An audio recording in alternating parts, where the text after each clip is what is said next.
আসসালামু আলাইকুম সবাইকে। আজকে আপনাদের জন্য খুবই সাধারণ কিন্তু আমার ভীষণ পছন্দের একটা রান্না করছি কচু শাক। কচু শাক দেখলেই আমার ছোটোবেলার কথা মনে পড়ে যায়। আমাদের সময় গ্রামের বাড়িতে কচু শাক খুব সহজেই পাওয়া যেত। বাড়ির আশেপাশে কচু শাক থাকতো আর রান্নাঘরে যখন কচু শাক কাটার কাজ করতো তখন বুঝতাম আজকে দুপুরে খাবারের মজার একটা রান্না হচ্ছে। আজকে শাকগুলো ভালো করে পরিষ্কার করে নিয়েছি। কচু শাক রান্নার সময় একটু যত্ন করে রান্না করতে হয়, তাহলে খেতে বেশ মজার হয়। ভালো করে ধুয়ে পাতিলে তুলে দিলাম। তারপরে দিয়ে দিচ্ছি কাঁচামরিচ, রসুন, পেঁয়াজ। একটু রসুন পেঁয়াজ বেশি করে দিলেই বেশি টেস্টি হয়। দিয়ে আমি লবণ দিয়ে ঢেকে রেখে দিব। ভালোভাবে সিদ্ধ হয়ে গেছে। এখন ভালো করে নেড়েচেড়ে নিব।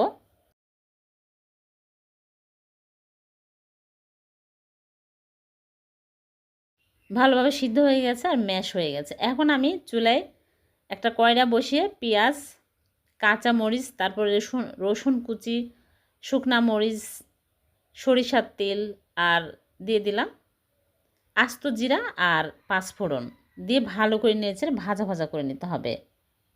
আপনারা যারা কচু শাক পছন্দ করেন তারা কিন্তু কমেন্টে জানাবেন আপনারা কচু শাক কীভাবে রান্না করেন।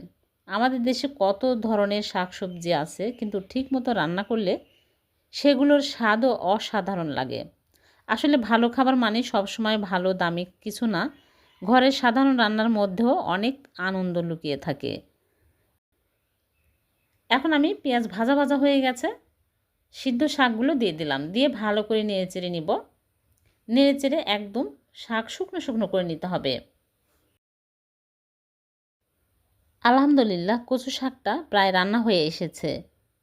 এখন একটু সময় নিয়ে ভালো করে নেড়েচেড়ে মিশিয়ে নেব।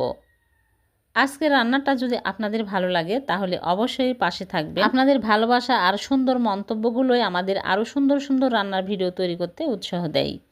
এই ছিল আজকের কচু শাকের রান্না। রান্না করতে করতে আমার ছোট গল্প আপনাদের সাথে শেয়ার করলাম। সবাই ভালো থাকবেন, সুস্থ থাকবেন।